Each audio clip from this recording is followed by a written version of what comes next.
see people on the streets as an expression of actual support rather than people who might have been paid to show up at protests.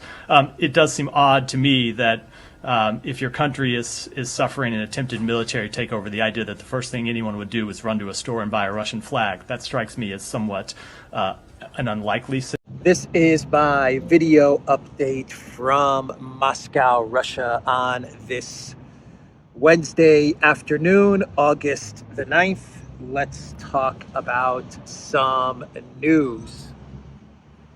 And right now I am just outside of the Kremlin, right outside of Red Square. And right over there is the Four Seasons Hotel. And the government Duma building is right over there. That's Tverskaya Avenue, and you have a bunch of hotels here. The National Hotel, I believe, is over there, and the Bolshoi Ballet is down that way. And I'm pretty much in the heart of the city, the heart of Moscow. And actually right under me, like you see that dome over there, right under me is a three-floor shopping mall. So let's talk about some news now that you know where I am and what is surrounding me. And let's start things off with an update on Niger and an interview that U.S. Secretary of State Anthony Blinken gave to the UK state-run media outlet, the BBC, where Blinken said that Russia, Wagner, let's not say Russia, Wagner is taking advantage of instability in Niger. And this is what Blinken told the BBC, and I quote, "I think what happened and what continues to happen in Niger was not instigated by Russia or by Wagner, but they tried to take advantage of it. Every single place that this Wagner group has gone, death, destruction, and exploitation have followed."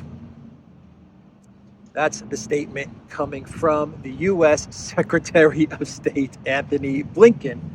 Projection much, Mr. Secretary of State? Anyway, what is going on here? Because a week ago there was no talk of Russia or Wagner involvement in Niger, and then yesterday you had Victoria Nuland visit Niger, and she threw out the Wagner-Niger connection. She actually told the military coup government in Niger not to cozy up to Wagner, not to cozy up to Russia.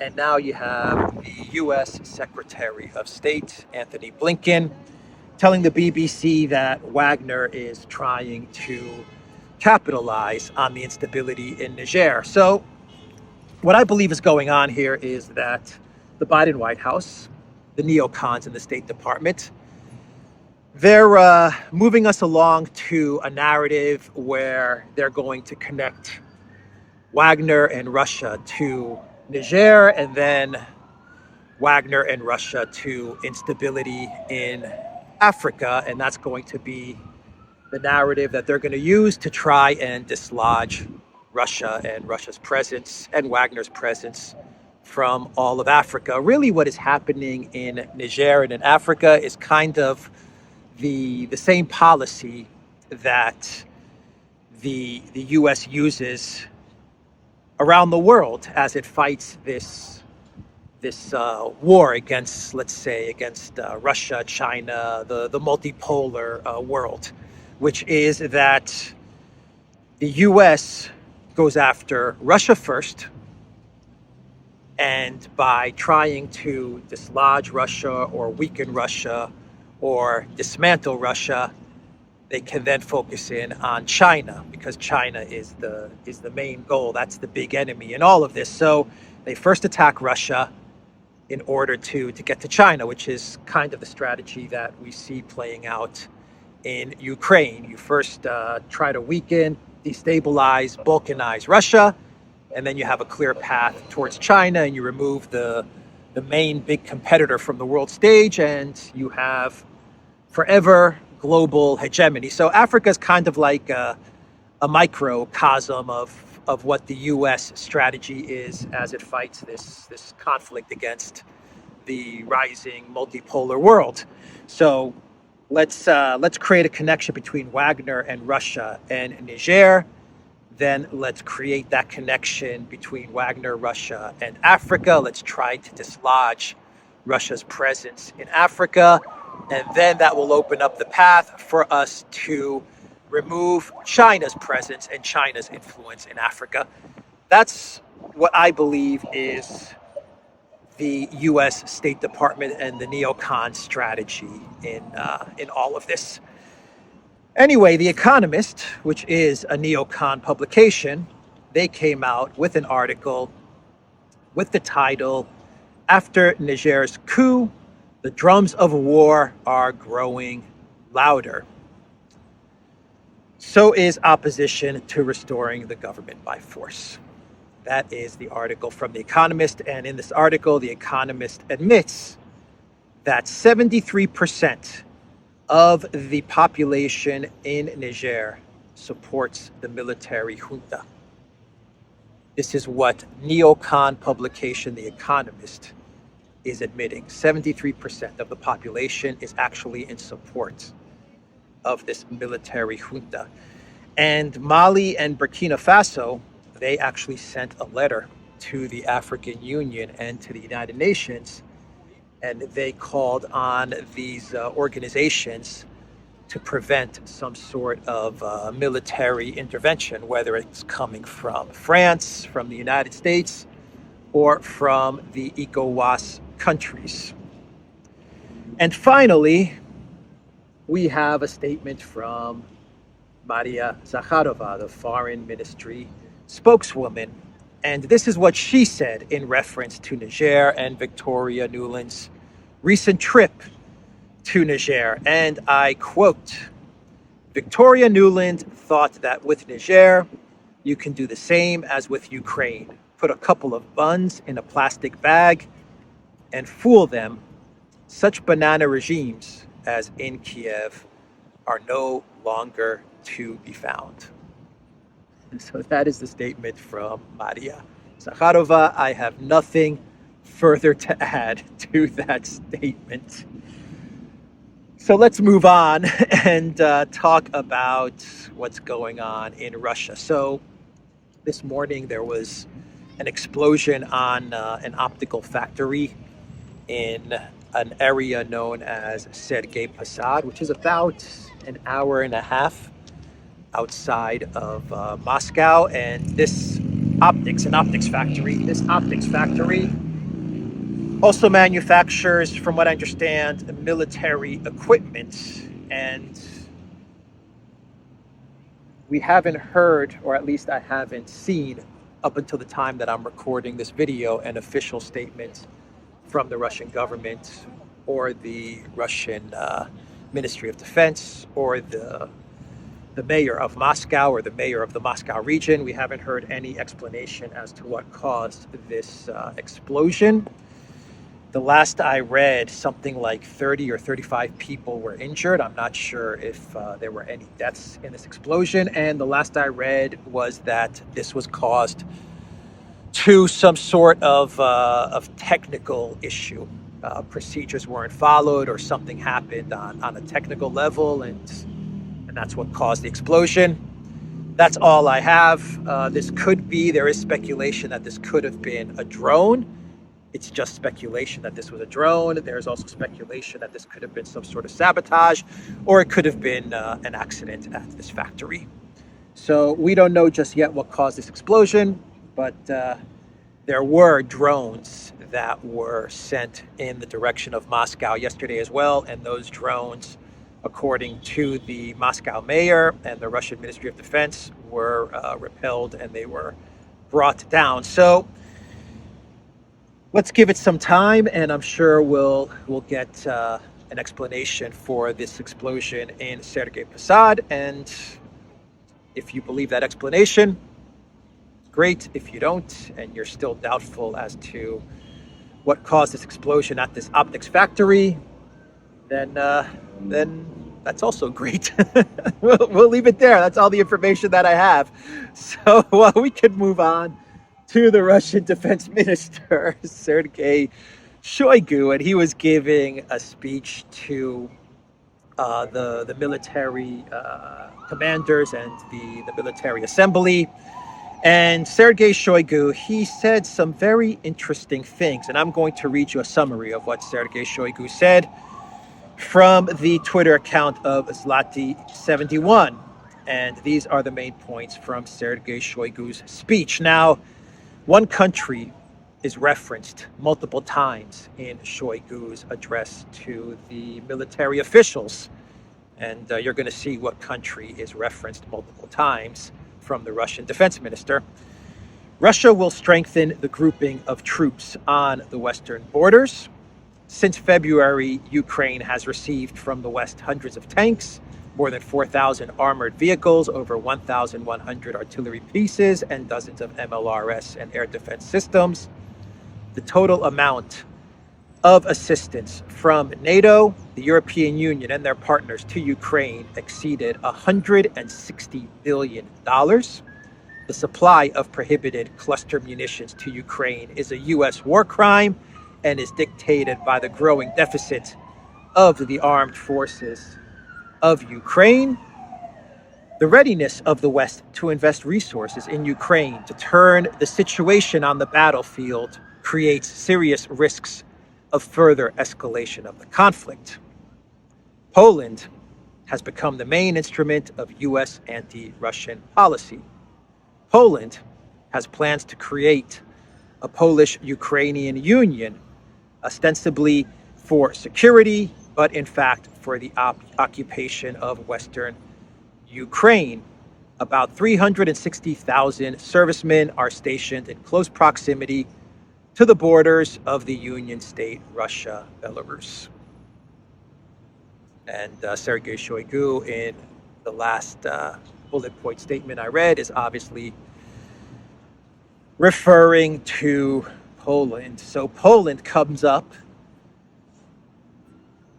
4 times in this summary list from the Twitter account of Zlati71 from Sergei Shoigu's address the other day, which means that the Russian Ministry of Defense is very concerned about Poland. Now, I don't know if Sergei Shoigu is sending a warning to the Russian government, to the Putin administration, or if he is sending a warning to Poland. Perhaps another warning to Poland following Putin's warning to Poland, which he gave a couple of weeks ago, which is pull back, stop escalating close to Belarus. Belarus had the Belarus military. They also had military drills as well the other day. And we also had news of Poland moving another 1,000 soldiers close to the border with Belarus. The excuse that Poland uses is that they're moving all this hardware and all this these soldiers to the border with Belarus because they're afraid of some sort of Wagner incursion or Wagner sabotage inside of Poland. Do you see a pattern forming here with Wagner? It seems like the collective West is going to use Wagner for a whole lot of military buildup in order to justify a whole lot of military buildup and escalation. So now you have Poland building up their military close to the border with Belarus. The excuse is Wagner. Sergei Shoigu, the Minister of Defense, he is telling the Russian government, the Russian military staff, the Putin administration, and perhaps even Poland that Russia is focused in on the activity close to Belarus. And he mentions the 360,000 servicemen stationed in close proximity to the borders of the Union state. When Shoigu says the Union state, he of course means Belarus, but he also means Russia. And he is saying here that if Poland were to do anything in the direction towards Belarus, then Russia would respond, because this is the borders of the Union State and Russia is obligated to take action. So that is the statement from the Russian Minister of Defense. A whole lot of escalation going on, and it's all Wagner's fault. I think that's pretty much the narrative from the collective West. Let's see here. Foreign Policy magazine, which is another neocon publication, they ran an article yesterday with the title, I believe they ran this article yesterday with the title, "Backdoor Negotiations Over Ukraine Would Be a Disaster. Mediation offers from China aren't made in good faith."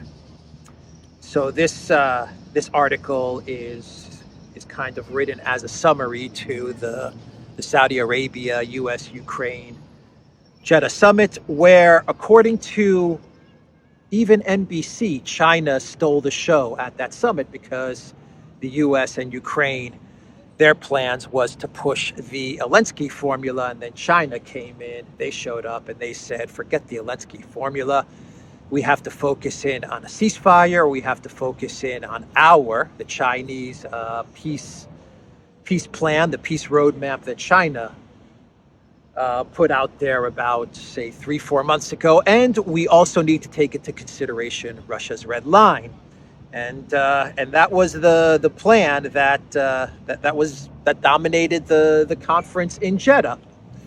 And Foreign Policy magazine, they're saying that the collective West, the Biden White House, the entire world, and especially Ukraine, they need to be very careful in their dealings with China, because China is not a good faith actor. Actually, this article takes it one step further, and it says that not only is China not a good faith actor when it comes to finding a solution in Ukraine, but it says that Africa and Saudi Arabia are not good faith mediators and actors when it comes to the conflict in Ukraine. And the article says that China, Africa, Saudi Arabia cannot be trusted by the Biden White House. They cannot be trusted by the Zelensky regime.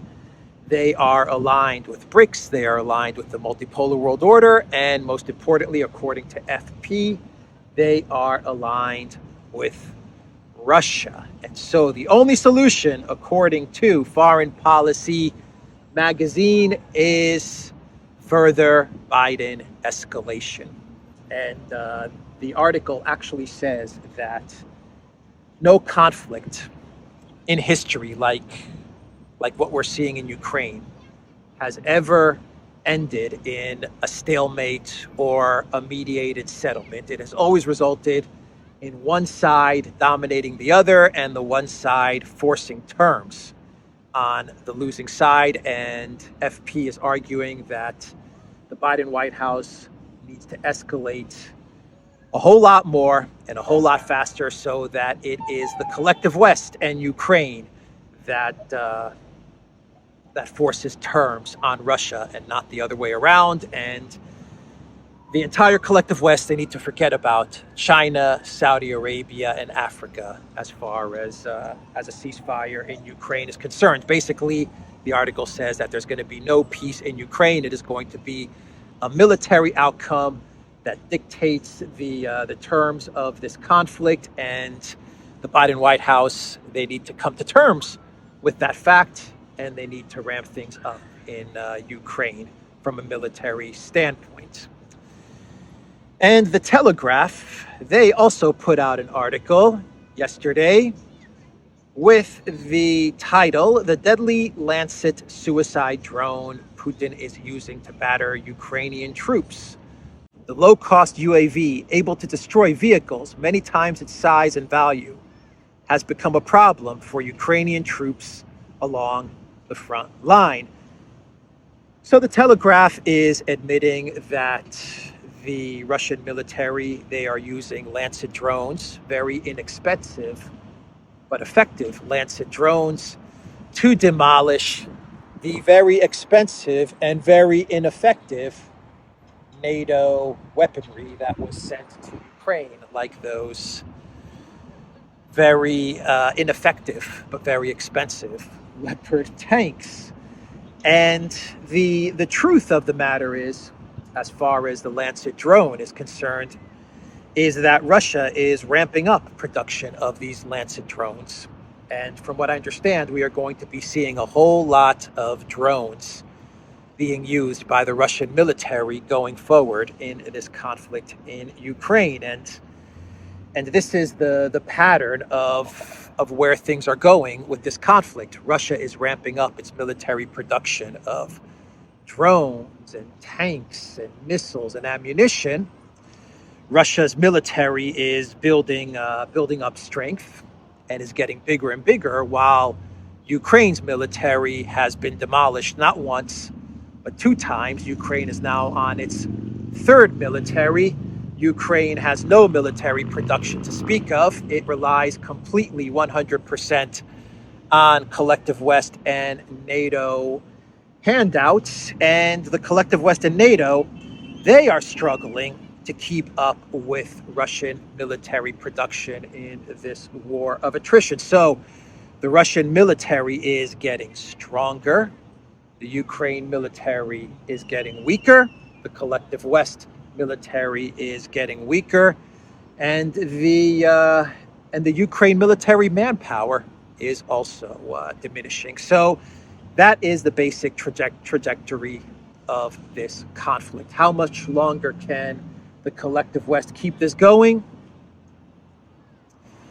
According to Biden, for as long as it takes, right?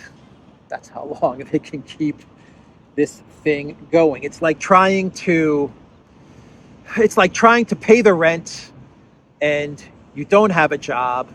You have no possibility of getting a job. And for the past 1.5 years, you have been relying on handouts from strangers, not even friends and family. You've been relying on handouts and loans from strangers to pay the rent. It's something like that. How much longer can this continue? God only knows. I don't think for that much longer. But according to the Biden White House and according to Ursula von der Crazy and Jungle Joseph, this is going to last for as long as it takes. So we can shift gears now and talk about the United States and talk about one of the Biden White House's most trusted allies, and that is Nancy Pelosi. And she said yesterday, this is an interesting statement from Nancy Pelosi before I get into my clown world. She said that there would be no more USA if Trump regains the presidency. The Democratic representative had previously called Trump a scary puppy following his latest indictment. And in Nancy Pelosi's statement, she actually says that if Trump were to be elected president, the whole world would be on fire, and that Trump would bring into the White House his criminal enterprise. Projection much, Nancy Pelosi? Biden White House, world on fire. Biden White House, criminal enterprise. Biden, Hunter, the big guy, Burisma. I mean, my God. Boy, they really do live in a bubble. Anyway, let's get to my clown world. And let's see here. The UK media. The UK media is absolutely cuckoo for Cocoa Puffs because they put out some very interesting clown world stories.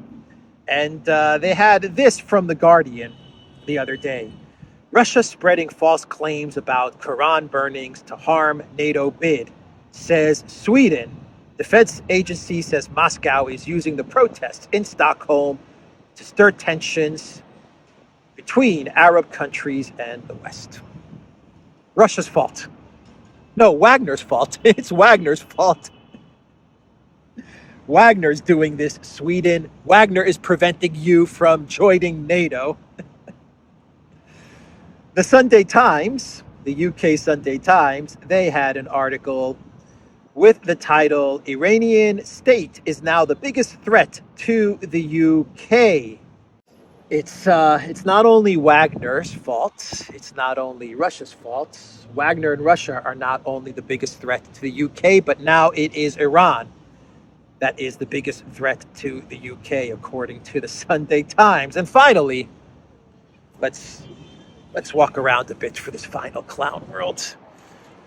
Today I didn't walk as much. I've been doing a lot of walking the past couple of weeks, and so I figured I would sit down a bit for this video. But this final clown world is a good one, and it has to do with Justin Trudeau and his latest cinema tweet. It seems like Trudeau is making a pattern of putting out tweets from his time at the movie theaters.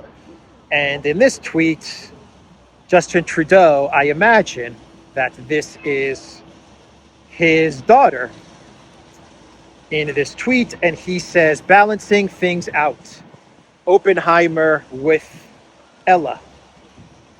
And this follows up on Trudeau's tweet the other day with his son. I found out it was his son. I thought it was like Justin Bieber or something, but everyone let me know that that was his son. And they went to see Barbie, the movie Barbie, and Trudeau tweeted Team Barbie. Now he is putting out a tweet from his time with his daughter watching Oppenheimer.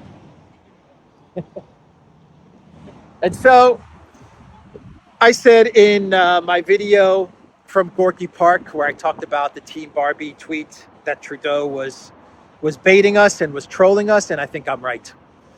I think I have been justified. I knew that Justin was trolling us when he put out that Team Barbie tweet, and you can tell he's trolling us with this Oppenheimer tweet. And this Oppenheimer photo that he has taken with his daughter.